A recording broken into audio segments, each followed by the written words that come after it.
Just that unmediated self-seeking will not give us all that we need in a few critical areas, equality for one, and education for another.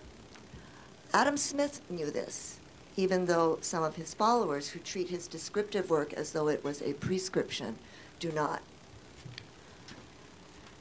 Education. I am a product of Hawaii Public Schools.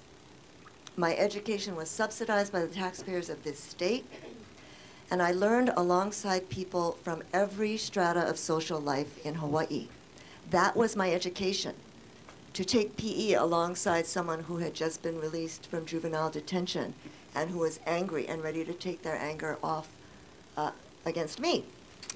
Horrors. This is why parents don't want to send their kids to public school. No, this was my education, to learn how to diffuse that situation in a locker room shower. And that education, I submit, may very well have saved my life in later situations I came across. Is this a digression?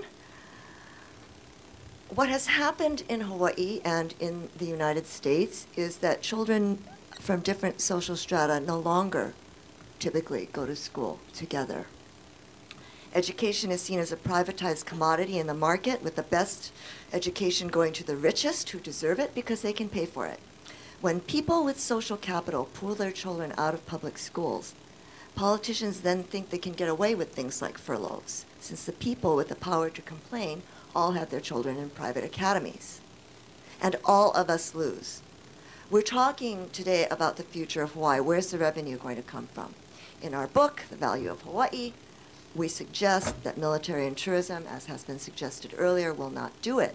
Our most precious commodity, the one that has infinite potential for revenue generation, is our people.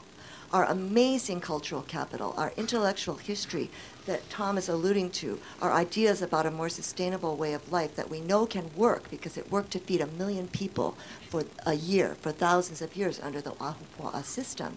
We can grow an economy on those ideas.